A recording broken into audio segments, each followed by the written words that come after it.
Blog Talk Radio.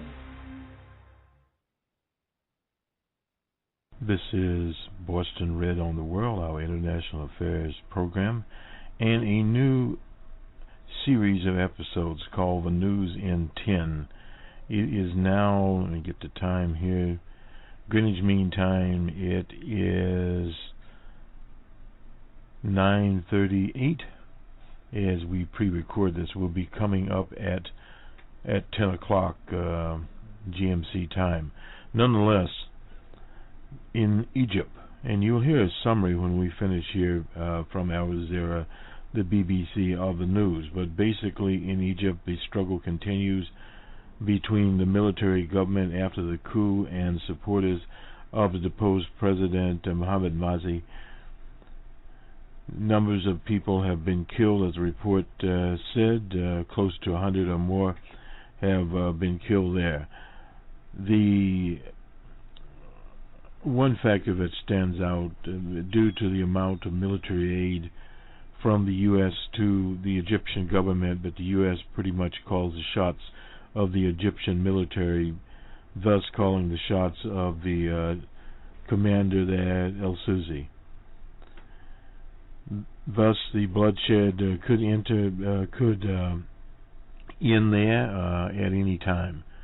On the other front, in Syria, the Syrian armed forces are now, by all sides have acknowledged, have gained the upper hand since the total capture of arms. Thus, President Assad, Bashar al-Assad, is now in a very strong position there. And the number one story, of course, today was that the American whistleblower Edwin Snowden left the Moscow airport and has obtained a temporary visa, a one-year visa in the Russian Republic. You will hear about that. Some of the events that are, as one would say, spinning around in our world today. The U.S., of course, said they were disappointed by it, but as the late American political leader and president Lyndon Johnson would say, anyone that's been to a goat roping contest knew that this was coming. The White House spokesman Carney said the U.S. was extremely disappointed by the decision, almost certainly taken personally by the President Vladimir Putin. He said Moscow should hand him back. That's not going to happen. He added that Snowden had arrived in both China and Russia, carrying with him thousands of top-secret documents, they call them. Now, one note about these so-called top-secret documents: many of those documents are not top-secret. The classification system is not a straightforward system. There are many types of classification. Some are more sensitive than others, but there is no evidence that Mr. Snowden has handed over any documents that would put anyone's life at risk.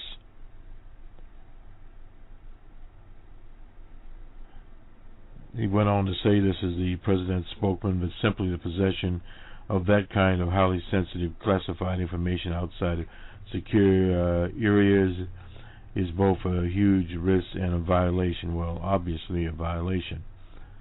We went through the Manning trial here in the U.S. this week. Bradley Manning, an Army member, a soldier that had reported various things and handed over various diplomatic cables primarily, and some other items covering Iraq and the Baghdad war, was sentenced on lesser charges. They were having him up for treason, which are espionage, on the Espionage Act. That's an early 1900s act, which would have got him life imprisonment and perhaps even a death sentence.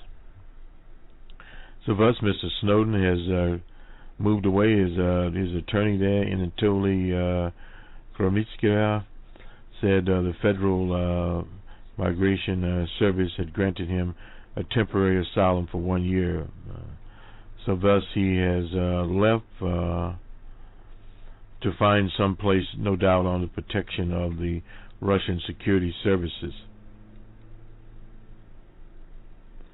So he has a passport picture here. I'm reading from The Guardian, which has been at the forefront of this information. Name in Cyrillic, and there, of course, the Russian alphabet, the Cyrillic alphabet also can be read in a number of countries, including Greece.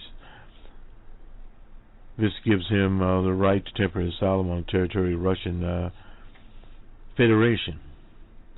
And, of course, he held up a copy. You'll see it in our masthead there.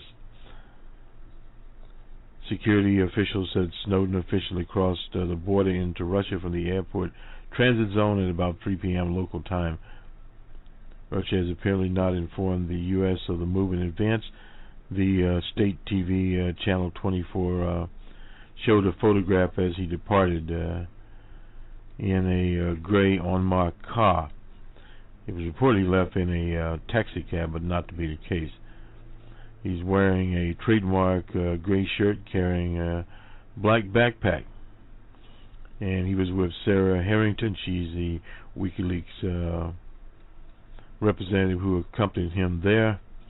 And she has been with him. Also, his father, Lon Snowden, has said that he'd prefer that his son stay there because he'd be safe. The FBI tried to coax him into going to Moscow to get his son back. He would not do that particular act. A very wise man. Survey shows 43% of Russians support granting asylum to Mr. Snowden. 51% approve of his whistleblowing activities. So thus, everything from money and other things have been offered to him in the Russian Republic. Protection also, as well as some women have expressed an interest. In Zimbabwe, the election's over. The counting is being done now, and you'll hear this in the summary. Morgan Tsvangirai said that it was a fraud. He always says it's a fraud.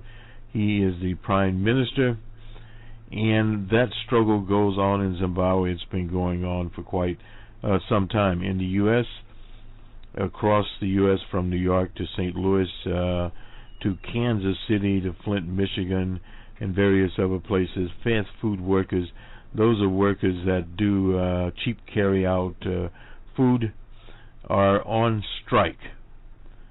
And they include many American fast food operators. McDonald's, probably the best known to the international audience, and Long John Silver's, Popeyes, and Taco Bell, and Wendy's. Many of these franchises are worldwide. KFC, that's the Kentucky Fried Chicken one, you'll find that in China. You also find it in India, and so will you find McDonald's. They basically want a living wage, which is roughly about $12 to $15, depending on where they are. So that struggle is on. It's the first time that these types of strikes have went on, but the story itself is a very, very sad story across the U.S. of workers literally working and not being able to afford housing, being evicted from their apartments, or if they can afford the housing, not able to find food. And these restaurants, there's a tradition in North America, used to be that people that worked at restaurants, etc., were given at least one free meal. That does not happen there. They get meals at discounts, and at one time they were able to get soda or tonic, as say in New England, or pop in some areas, free. But we know the story of that particular saga from where we are. And one final item here, the former Secretary of State Colin Powell, General Powell, had his email and Facebook accounts hacked and supposedly linked an alleged affair which he denied with a Romanian diplomat.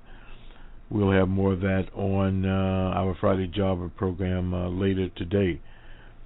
So this is the news in 10. It was more like the news in about 15. Well, we'll be having these segments about 3 times per week at about this time, which will come up around 10 o'clock GMC time. This is Bostonred for Bostonred on the World. Good day and have a good weekend in many parts of the world. After weeks of speculation, Edward Snowden is a free man and on Russian soil. The whistleblower has been granted temporary asylum lasting 1 year, according to his lawyer.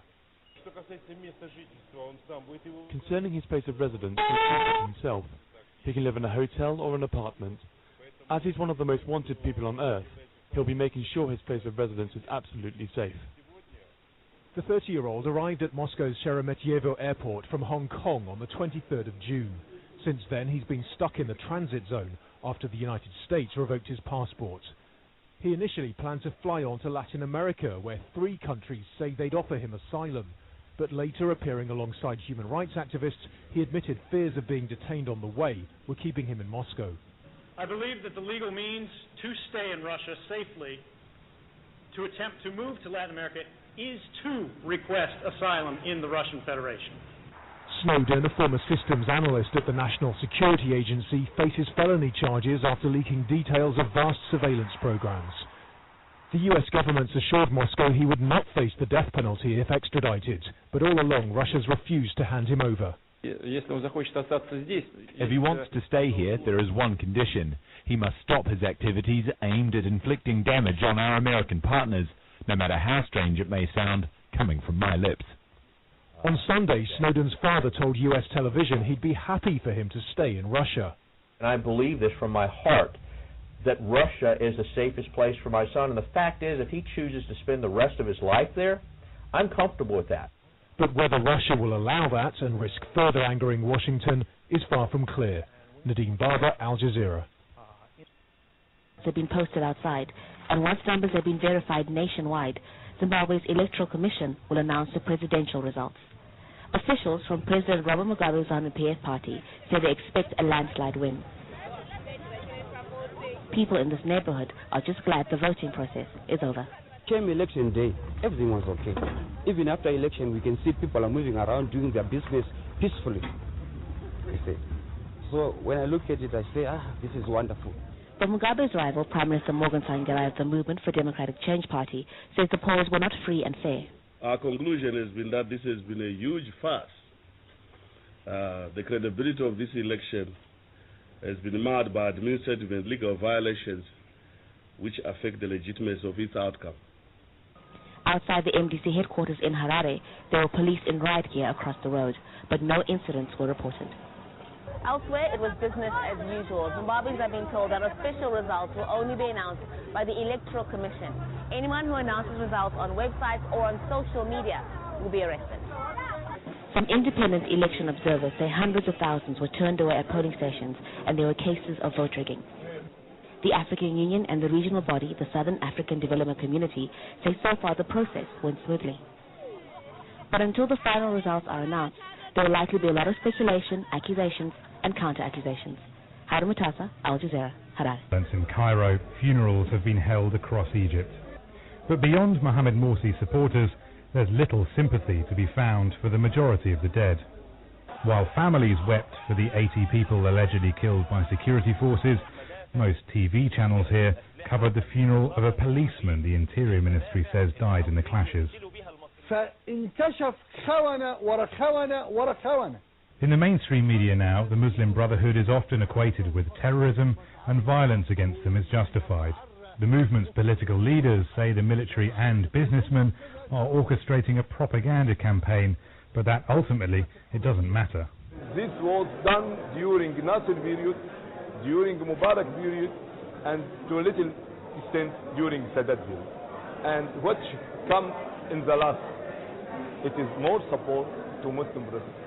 But even a few activists opposed to the Islamists say the movement's current demonization is a disturbing trend. It's important that they remain in the light, they remain practicing politics.